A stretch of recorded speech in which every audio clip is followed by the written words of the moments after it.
Buenos días, señor presidente Miguel Díaz, esperemos que esté muy bien. Sabemos que Cuba en los últimos años ha pasado por momentos muy difíciles, especialmente en este a causa de la pandemia. Por esta razón, las ministras de Economía, María Antonia Peláez e Isabela Arias, decidieron un plan de acción para mejorar el modelo socioeconómico y brindarle mejores condiciones de vida a nuestros ciudadanos, además de combatir la recesión de la pandemia en el país. Esperemos que lo revise y que lo tenga muy en cuenta para los proyectos del próximo año. Cuba, oficialmente República de Cuba, es un país insular ubicado en las Antillas del Mar Caribe. Su territorio está organizado en 15 provincias y un municipio especial como La Habana, que es su capital y su ciudad más poblada. Tiene 11 millones de habitantes y es el segundo más poblado de las Antillas después de Haití. También es el más amplio, con 109.000 kilómetros cuadrados de área. Cuba se define como un Estado socialista de derecho y justicia social, con un partido político único y gobernado por el Partido Comunista de Cuba. También es una nación en desarrollo que adopta economía planificada con reconocimiento y control del mercado.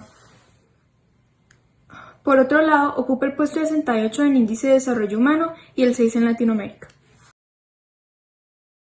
Vamos a empezar por las modificaciones que se le van a hacer al modelo socioeconómico, pero antes una pequeña contextualización de cómo es la economía de Cuba. La economía de Cuba y las finanzas son gestionadas y reguladas por el Ministerio de Economía y Planificación y el Ministerio de Precios y Finanzas.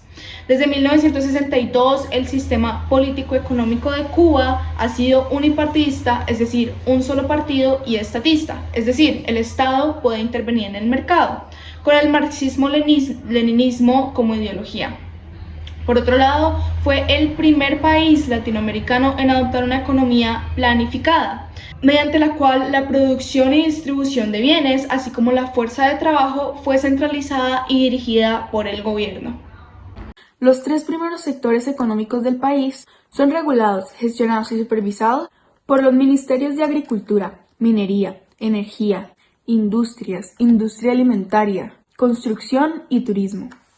En el 2018, Cuba registró un PIB de 100.000 millones de dólares, ocupando el número 64 a nivel mundial. Su PIB per cápita, que es un indicador de vida, es de 8.800 dólares por persona, lo cual muestra bajos niveles de vida dentro del país. Sin embargo, Cuba muestra excelentes cifras de condiciones sociales comparado a Latinoamérica y el resto del mundo, teniendo en cuenta que es un país que invierte el doble de lo normal en los temas sociales, como se puede ver en la siguiente tabla.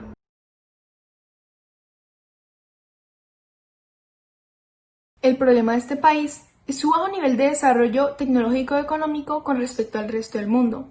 También tienen muchas restricciones para sus ciudadanos y muy pocas relaciones internacionales.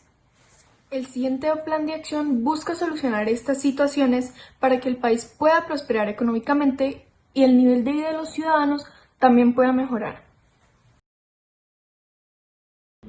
Empecemos por el sector primario, una contextualización del mismo y cómo se puede mejorar.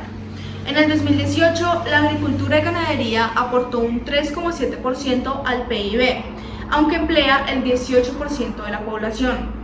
Al no satisfacer la demanda nacional de comida, el país tiene que recurrir a grandes cantidades de importaciones. Un 70% de los productos que consumen los cubanos son importados. Un 60% de estos es pollo, arroz, maíz, trigo y leche en polvo. Del total de 6,3 millones de hectáreas de superficie agrícola que tiene Cuba, solo se encuentran cultivadas un 44%.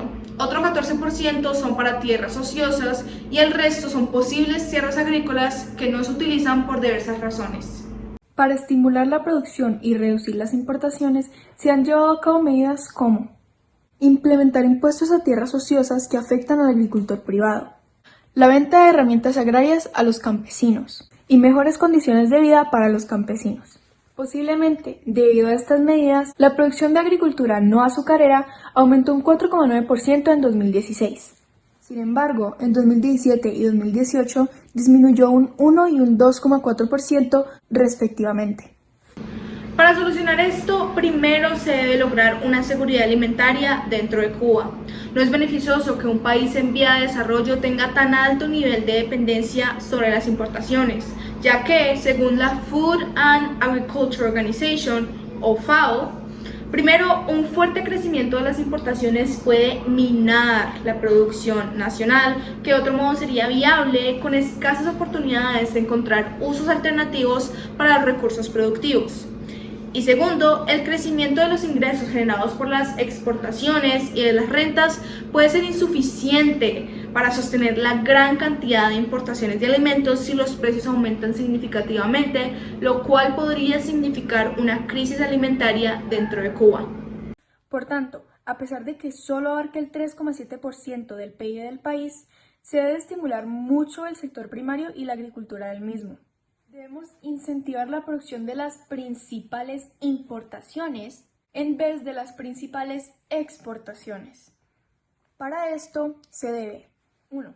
Permitir facilidad de transporte especialmente a pequeños agrícolas. 2. Dar incentivos o bajar impuestos a empresas y agrícolas para que produzcan lo mencionado anteriormente. 3. Invertir el dinero que sería utilizado en las importaciones para así, en vez de importar estos productos, importar infraestructura para poder cultivar lo mencionado anteriormente.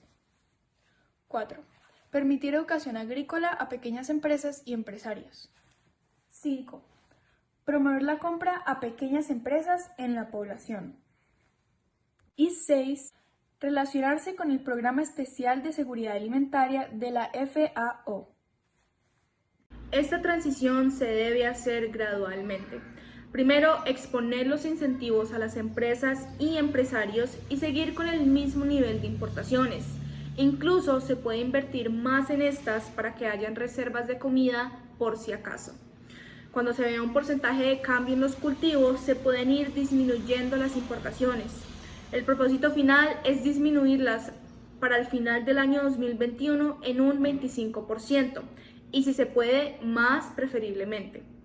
Debe haber un enfoque total por proporcionarle un ambiente adecuado a grandes, medianas y pequeñas empresas nacionales para que su producción sea muy fructífera. Finalmente, si es necesario, se pueden subir los precios en el mercado de los alimentos por un periodo de tiempo no prolongado para sostener las necesidades de las empresas agrícolas. Sin embargo, el gobierno debe tener gran atención sobre esto para que no se vuelva una situación de solo lucro, sino de mejoras y desarrollo dentro de las empresas. Los minerales principados extraídos de Cuba son el níquel y el cobalto, siendo el primero el principal a exportar durante muchos años. Desgraciadamente, a causa de la baja de precio de este y el desuso de las plantas, este ha perdido importancia. En 2016, las exportaciones de níquel pasaron de 1.465 millones en 2011 a 500 millones, menos de la mitad. En 2017, las exportaciones de este fueron de 586 millones y en 2018 fueron de 776 millones. En 2017, la producción de níquel y cobalto fue decepcionante, generando solamente 53.000 toneladas, a diferencia de los años anteriores. La empresa Emincar está llevando a cabo el producto Castellanos para extraer y explotar plomo y zinc. Para mejorar la minería de Cuba se deben generar incentivos por parte del gobierno para que este se vea como un trabajo más atractivo. Por ejemplo, se le informaría a la población que se va a aumentar el salario, que se le van a dar beneficios en el mercado o en los bancos a los nuevos trabajadores de minería el próximo año. Así, más personas van a estar interesadas en el trabajo. Por otro lado, también se deben buscar más lugares que se puedan explotar para níquel y cobalto de manera sana con el medio ambiente. La energía de Cuba ha tenido muchos altibajos. Las fuentes primarias de esta son el gas y el petróleo y solamente el 50% de ellas son producidas nacionalmente. En una compañía cubano-venezolana se procesaban estas materias primas para producir energía. Desafortunadamente para Cuba, la producción de esta fue rebajada a la mitad en el 2016, causando que en el 2017 la compañía se volviera 100% cubana. Cuba importaba aproximadamente 105.000 barriles diarios provenientes de Venezuela. Lamentablemente, en 2015, debido a complicaciones del suministro de combustibles, Esta cantidad bajó a causa de la baja de precio del petróleo. Entonces Cuba decidió retomar la compra de petróleo a países como Argelia y Rusia. Hasta el año 2005, casi toda la energía dentro de Cuba era producida por centrales termoeléctricas. Estas tenían una capacidad bastante amplia, pero trabajaban por debajo de esa capacidad, lo cual trajo bastantes problemas como constantes apagones de luz dentro del país. Para solucionarlo, Cuba en el 2006 implementa la revolución energética, incluyendo 2 centrales de energía que distribuían electricidad, especialmente en las zonas más afectadas por los anteriores daños eléctricos. Esto mejoró todo el sistema de energía porque, aunque son menos eficientes que las centrales termoeléctricas, las que fueron implementadas en el 2006, se fomenta el ahorro de consumo eléctrico a nivel doméstico y disminuyeron las tarifas tanto para el gobierno como para los habitantes.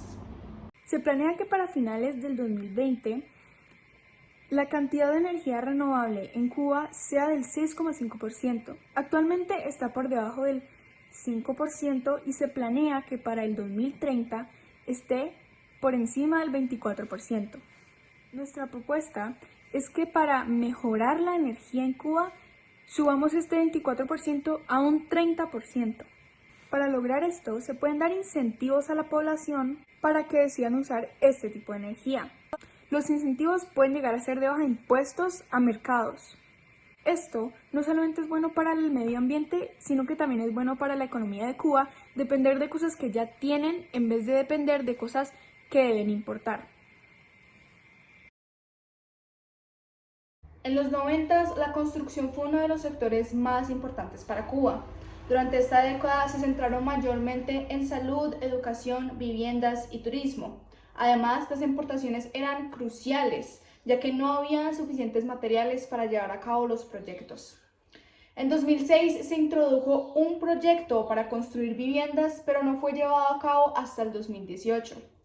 Sin embargo, esto causó un incremento del 40% en viviendas entre 2018 y 2019. Por otro lado, en 2015 también se hizo una propuesta para aumentar la capacidad hotelera, aprovechando la época de deshielo con Estados Unidos y así poder atraer más turistas al país. Sin embargo, este proyecto se frenó con la llegada de Donald Trump al poder de Estados Unidos. Vamos a arriesgarnos y hacer un proyecto a largo plazo. Lo primero que debemos hacer es aumentar la cantidad de trabajadores que trabajen para la minería. Para esto, los incentivos que se pueden dar son bonos, mercados y bajar impuestos. Esto lo haríamos para aumentar la cantidad de gente dispuesta a trabajar. Haciendo esto, es más fácil exportar metales como el níquel y cobalto para así ganar más dinero para el país. El dinero generado a partir de las exportaciones de metales será invertido en energías renovables dentro de Cuba. Si se implementa este plan de acción, predecimos que el país va a lograr más ingresos para el próximo año. Por lo tanto, es posible disminuir las tarifas de electricidad a los ciudadanos que desean utilizar las energías renovables en vez de las energías convencionales en forma de incentivos para promocionarlas dentro de la población. Por otro lado, los recursos monetarios ganados que no sean utilizados en energía se van a invertir en zonas residenciales y hospitales. Según la Organización Mundial de la Salud, no importa cuántos médicos hayan en un país si no tienen la infraestructura y materiales adecuados para llevar a cabo sus tratamientos. Por lo tanto, hay que mejorar la infraestructura hospitalaria para la gran cantidad de médicos que hay en el país. Sin embargo, solo el 30% de estas ganancias extras será llevado a los hospitales, ya que preferimos invertir 70% en viviendas debido a las terribles condiciones en las que se encuentran. Este plan, como ya mencionamos, es un plan a largo plazo y podría tomarse como una inversión, ya que si uno de estos pasos falla, el siguiente no podría ser llevado a cabo, pero igualmente van a llegar cosas buenas para el país. Este probablemente tomaría unos 5 a 10 años en tener éxito, pero igual va a traer muchas ganancias para el país. Si se preocupan por el daño ecológico que puede traer la minería, esto tiene muchas formas de evitarse. Una de las formas que se puede evitar el daño ecológico sería reutilizar absolutamente toda el agua que sea usada para este proceso. Así, Además de no contaminar, se estaría gastando menos agua en el proceso. También se pueden sellar las superficies expuestas en los trabajos subterráneos con un material que no sea reactivo o sea impermeable para inhibir el proceso de oxidación. El sector terciario está liderado por el turismo y la exportación de servicios médicos. Ha tenido un gran crecimiento a través de los años y se ha convertido en la actividad más dinámica de la economía cubana. El turismo es uno de los principales motores de la recuperación cubana y continúa en una fase de expansión constante, teniendo un gran impacto en la sociedad y economía del país. Este sector crece cada año. En el 2017 recibió a 4,7 millones de visitantes, un 16,5% más registrados en el mismo periodo del año anterior, algo nunca antes visto a nivel global.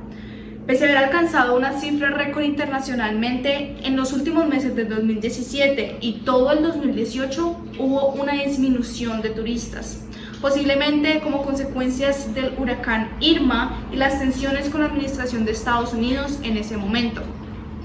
Los principales países, por otro lado, emisores de turismo en 2017 fueron Canadá y Estados Unidos, mientras que naciones como Francia, Italia y Rusia están en constante aumento los turistas hacia Cuba. Las consecuencias de la pandemia en el sector turístico serán discutidas más adelante. Las zonas turísticas de Cuba, como La Habana, Varadero, norte del Ciego de Ávila, norte de Camagüey, norte de Holguín, sur de Oriente, costa sur y los Canarreos, deben seguir desarrollándose ya que son el principal ingreso del país y el PIB se necesita para cumplir los objetivos sociales. En las proyecciones turísticas de Cuba, sobre todo después de la pandemia, existen escenarios donde los visitantes serían de 5 a 10 millones, por lo que se deberían construir entre 50.000 y 136.000 habitaciones, y en general, amplificar la infraestructura hotelera. Si Cuba decidiera llevar a cabo esto por su cuenta, tendrían que importarse unos 3.000 millones de dólares de insumos. Para evitar este gran gasto que puede ser invertido en el bienestar de los cubanos, el país debe recurrir a la inversión extranjera directa o IED y adoptar una visión más capitalista en el ámbito. En el sector turístico de Cuba es más favorable que existan empresas competitivas, que produzcan con estándares internacionales y que se promocionen a ellas y al país. Además, hay que tener en cuenta que Cuba es uno de los lugares más turísticos del mundo, con grandes posibilidades de las empresas para prosperar. Por lo tanto, estas van a estar muy interesadas en establecerse en el país, incluso siguiendo las reglas que nosotros les pongamos. Los beneficios de la IED son apoyados por famosos economistas como el economista canadiense Stephen Heiner.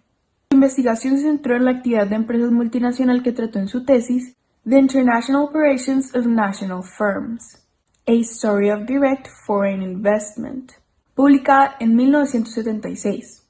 En ella afirma que la IED impulsa el crecimiento por el impacto macroeconómico directo, ya que mejora la infraestructura y genera empleo, e incrementa la productividad y eficiencia, ya que desarrolla la tecnología, el capital humano y la competencia. Por otro lado, un estudio detenido de Bosworth y Collins de 1999 muestra datos del impacto de las entradas de capital en la inversión interna de 58 países entre 1978 y 1995. Pero estos son países en desarrollo, principalmente de América Latina, África y Asia. Los autores distinguen tres tipos de entradas: inversión extranjera directa, inversiones en cartera y otros tipos de flujos financieros, principalmente préstamos bancarios. La influencia de la inversión extranjera directa en los países en desarrollo es muy significativa, como podemos ver en esta tabla.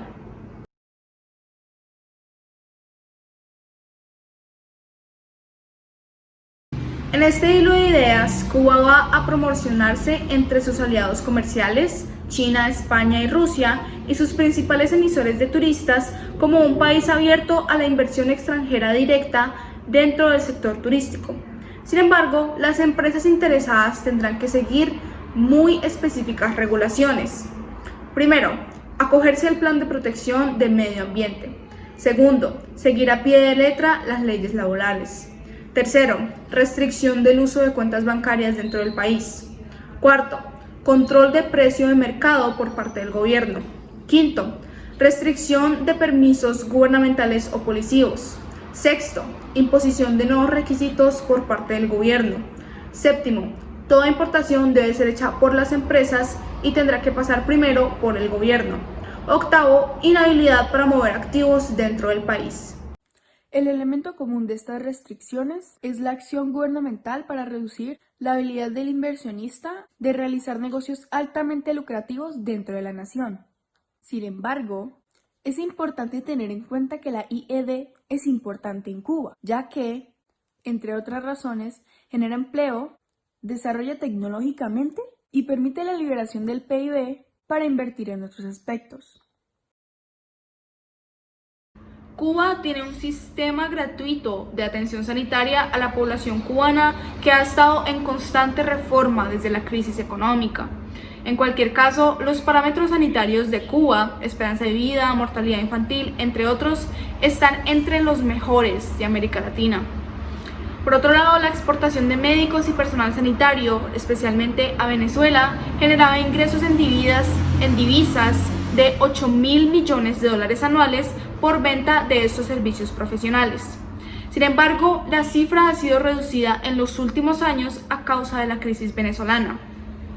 Asimismo, esta exportación de médicos cubanos ha creado un déficit dentro de Cuba de estos profesionales, pues aproximadamente un tercio de los médicos dentro de Cuba se van al exterior, sobre todo a Brasil, Bolivia, Nicaragua y Ecuador. Finalmente, en páginas de organizaciones internacionales como la revista Nueva Sociedad han expuesto al público las condiciones en las que el gobierno trata a estos médicos internacionales. Entre estas, los bajos salarios que les dan y las estrictas reglas cubanas que tienen que seguir fuera del país. Para futuras generaciones, esta práctica tiene que desaparecer, ya que prácticamente no se exportan médicos a Venezuela y presenta un riesgo para la población cubana dentro del país. Además, teniendo en cuenta que la actividad minera y turística va a incrementar llevando a cabo este plan, no se van a necesitar las ganancias que llegarían exportando médicos. Los médicos extranjeros deben volver a Cuba cuando se empiece a llevar a cabo este plan y servir dentro de Cuba para la población cubana. Si los ingresos del país empiezan a aumentar en lo concurrido del próximo año, se debe considerar aumentar su salario. Los médicos internacionales deben tener esto en cuenta cuando vuelvan a Cuba, ya que los salarios internacionales y los salarios dentro del país son muy diferentes y posiblemente va a afectar su bienestar. Por lo tanto, también tener listas ayudas económicas para estas familias. La carretera más importante de Cuba es la autopista central, planificada para conectar la isla de este a oeste, pero está sin acabar.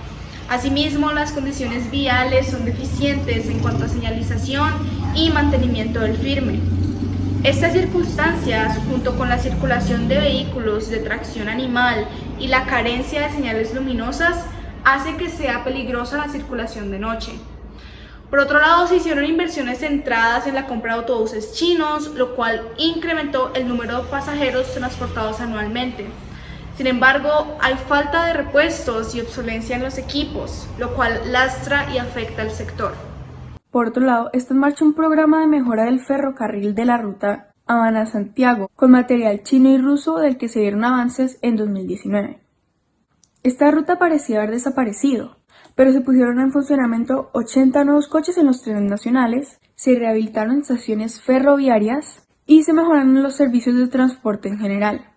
Estas son excelentes noticias para la economía de Cuba, ya que facilita el transporte de mercancías y personas a través de la isla.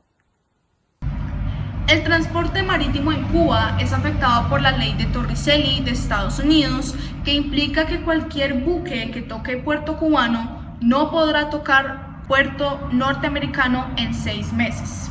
Adicionalmente, en el 2019 la administración de Trump restringió la llegada de buques petroleros a Cuba. Sin embargo, las relaciones internacionales se tocarán más adelante en el video. Se debe hacer una gran inversión en las carreteras y medios de transporte del país, con ayuda de organizaciones internacionales. Los beneficios de tener buenos métodos de transporte son explicados por el Dr. Jean-Paul Rodriguez y Dr. Theo Noureboom, que afirman que las oportunidades en una economía global cada vez se están relacionando más con la movilidad de personas y mercancías. Argumentan que cuando los sistemas de transporte son eficientes, brindan oportunidades y beneficios económicos y sociales, como mejor accesibilidad a los mercados, a los empleos y a inversiones adicionales, además de que reducen costos para el país. Por ejemplo, reducirían la cantidad de muertes viales anuales, que al fin y al cabo eran personas que producían y aportaban a la economía. Por lo tanto, Cuba debe trabajar en un proyecto para mejorar sus carreteras con la División de Transporte del Banco Interamericano de Desarrollo, que tiene como objetivo promover el desarrollo económico y la calidad de vida de las personas a través de actividades de transporte e infraestructura. Cuba debe pedir unirse al Plan de Acción de Transporte Ambientalmente Sostenido de esta organización, en el que se brinda orientación a los participantes para facilitar la adaptación y mitigación al cambio climático en las operaciones de transporte, además de apoyo en el mejoramiento del mismo dentro del país. Es importante que el proyecto de mejorar las vías tome una parte importante del PIB en los próximos años, tomando en cuenta los beneficios finales para el país. Finalmente, en conjunto con esta organización, Cuba debe hacer grandes esfuerzos e inversiones para acabar la autopista central del país.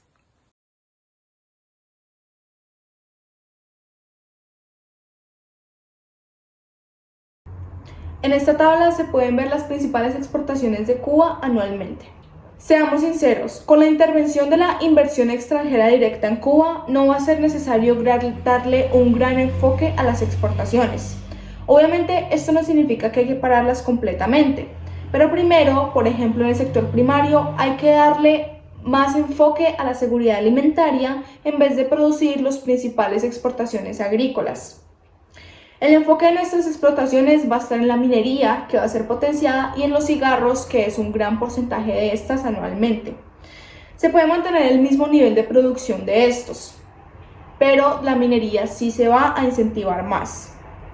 Siendo constantes con este nivel de exportaciones, sin tomar en cuenta la minería, Cuba probablemente va a aumentar muy poco su nivel de exportaciones al año, que al fin y al cabo aportan muy poco a su PIB, alrededor de un 6%. Sin embargo, tomemos en cuenta que el país el próximo año, si se implementa este plan de acción, va a estar pasando por muchísimos cambios y no se deben perder de vista los grandes proyectos que se harán. Recordemos que para mejorar las exportaciones en futuros años, que son muy buenas para la economía, primero debemos solucionar nuestros problemas internos. Respecto a las importaciones, como mencionamos anteriormente, deben disminuir para evitar dependencia y asegurar seguridad alimentaria en el país. Sin embargo, en un futuro, cuando la isla tenga más ingresos, es importante tenerlas en cuenta para traer nuevas tecnologías a Cuba. Según Laura Collins, del American Accent Forum, las importaciones son vitales para los países, ya que les permiten obtener productos o cantidad de ellos que de otra manera no podrían obtener en la nación. Además, un estudio del 2011 del Banco de la Reserva Federal de San Francisco concluyó que las importaciones generalmente le dejan mayor ganancia al exportador que al importador y generan empleo.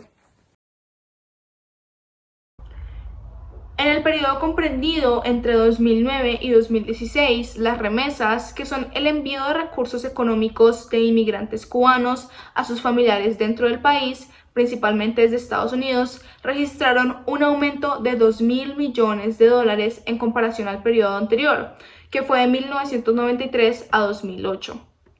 Los principales canales utilizados para el envío han sido plataformas para las recargas telefónicas y Western Union. Este último utilizado tanto para el pago de arrendatarios cubanos y el envío de dinero de familiares, como para el pago de cualquier transacción comercial resultante de trabajos realizados a distancia. Una encuesta en el 2016 por el Centro de Estudios de la Población de la Oficina Nacional de Estadísticas e Información en Cuba concluyó que de forma permanente o temporal, el 77% de los inmigrantes cubanos envían algún tipo de ayuda a sus familias en Cuba. Esta ayuda la recibe el 32% de la población cubana, es decir, que las remesas abarcan una porción importante de nuestros habitantes. Mirando a futuro, se espera que el uso de las remesas se siga diversificando, cobrando mayor importancia a los pagos por servicios de Internet, vacaciones en cruceros o compra de vehículos y viviendas. Adicionalmente, con la digitalización de los servicios de agua y luz, se espera que se generen transacciones del exterior para hacer estos pagos. Cuba debe mirar las remesas como oportunidades de inversión y crecimiento económico. Por ejemplo, los bancos cubanos interesados deben insertarse en las redes de pagos de las remesas, creando canales formales y seguros para que los emprendedores cubanos puedan realizar sus transacciones a través de ellos. Los beneficios de potenciar las remesas a través de bancos nacionales se ven reflejados en países como Vietnam, donde 7 de cada 10 dólares que recibe por medio de las remesas son invertidos en empresas y negocios locales, potenciando la economía nacional. Sin embargo, cuando la economía cubana empieza a florecer en algunos años, si implementa este plan de acción, el propósito cambiará a evitar que tantos cubanos salgan del país en busca de oportunidades y las familias dentro del país no necesiten remesas para pagar sus necesidades.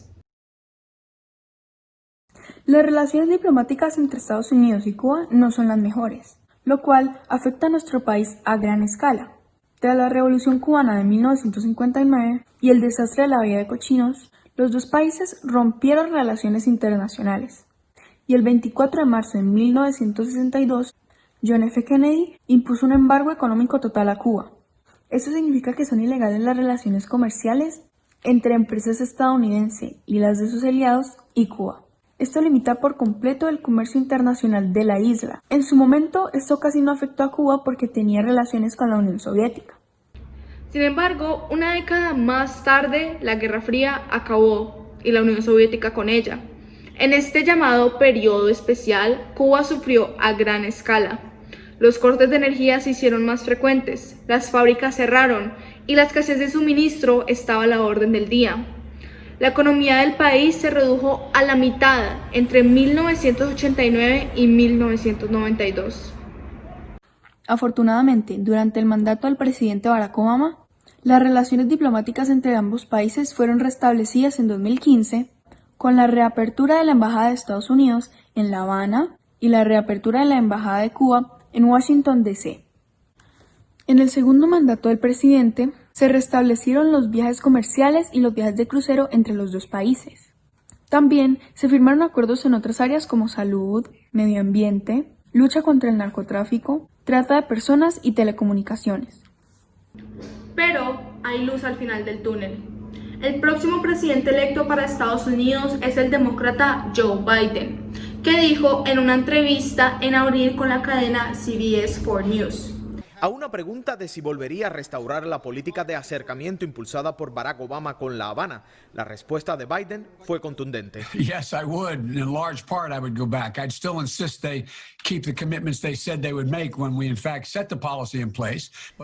Apenas el presidente electo Joe Biden se posiciona en la Casa Blanca, los encargados de relaciones internacionales cubanas deben comunicarse con Estados Unidos, restablecer los compromisos hechos por Barack Obama entre los líderes de las dos naciones y discutir una posible eliminación completa del embargo económico a Cuba.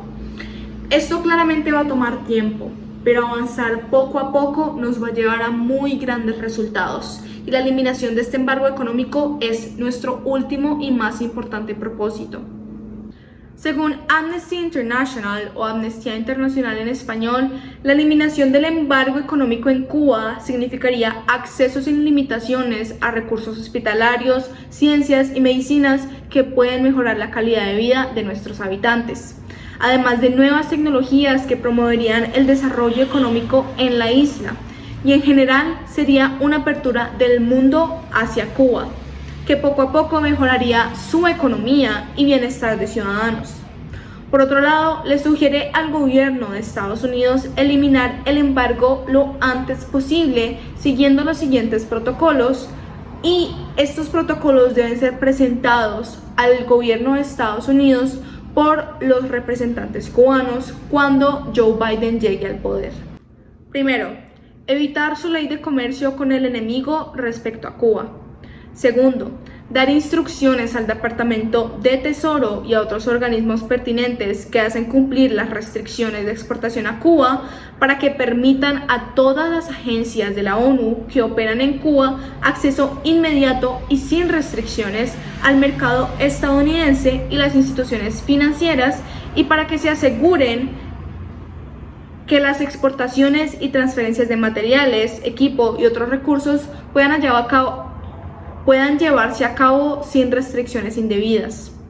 Tercero, establecer, en espera del levantamiento total del embargo, un mecanismo independiente encargado de vigilar el impacto de las sanciones restantes y garantizar que se tomen medidas para limitar el mínimo impacto de las sanciones sobre el derecho de salud en Cuba. Cuarto, tomar sin demora las medidas necesarias para levantar el embargo económico, financiero y comercial contra Cuba. Esto puede lograrse en el actual periodo de sesiones del Congreso, aprobando los proyectos de ley ya presentados con este fin ante la Cámara de Representantes y el Senado. Gracias al buen sistema de salud en Cuba, el coronavirus fue controlado rápidamente. Lamentablemente para el país, este no fue el problema principal que trajo el virus. A causa de las malas medidas de prevención de otros países y el cierre de fronteras, uno de los principales puntos de ganancia de Cuba fue totalmente aislado, este siendo el turismo. A causa de esto, Cuba llegó a un déficit alimenticio que no se había visto hace 25 años, ya que los alimentos suelen ser importados y comprados en dólares. Entonces esta escasez de dinero, a causa de la falta de turismo, causó la escasez de alimentos. También causó que los precios de las comidas que ya estaban en venta subieran muchísimo. 3 kilos de queso llegaron a costar $149. Además de esto, la economía de Cuba ya estaba en crisis desde antes del coronavirus, a causa de las políticas del presidente Donald Trump.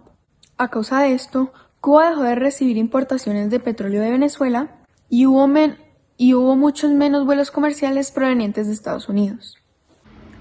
El COVID-19 también afectó bastante a Estados Unidos, causando que miles de personas perdieran sus empleos. Esto afecta directamente a Cuba, ya que se limitó la llegada de remesas al país, poniendo en situación de crisis a miles de familias cubanas. Para evitar contagios en el país, Cuba ha tenido uno de los bloqueos más estrictos de todo el mundo. Una de las políticas que implementaron fue cerrar las fronteras a los turistas y pedir permisos especiales a las personas que necesiten entrar al país. Estas restricciones ayudaron significativamente y a medida que aumentaban los casos, el gobierno decidió cerrar por completo las fronteras, lo cual afectó bastante a nuestra economía. Sin embargo, se vieron muy buenos resultados en cuanto al COVID-19, ya que solo hay 644 casos entre los 11 millones de habitantes que tenemos. Se abrirán las fronteras para visitantes, ya que el turismo es el principal fuente de dinero para el país. Para entrar al país se necesitarán las siguientes cosas en el equipaje de mano. La primera, tapabocas. Segunda, guantes. Tercera, gel desinfectante. Y cuarta, alcohol. Se mantendrá una distancia de una silla vacía en todos los vuelos que lleguen y se tendrá un límite de personas que puedan entrar al país. Mientras esté en cuarentena, se pondrán centros de atención cada 2 cuadras. En estos habrán 2 lugares de atención por punto y se tendrá que cuidar la distancia de 6 metros. Al llegar turistas, siempre está la posibilidad de que llegue alguien infectado. Entonces, se aislarán las áreas turísticas y las áreas residenciales. ¿Esto para qué se hace? Se hace para priorizar y proteger a la población.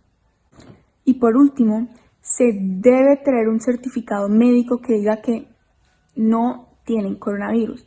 Este tiene que tener vigencia de al menos 1 semana y tienen que haber tenido una cuarentena después de haberse hecho este examen para poder entrar al país.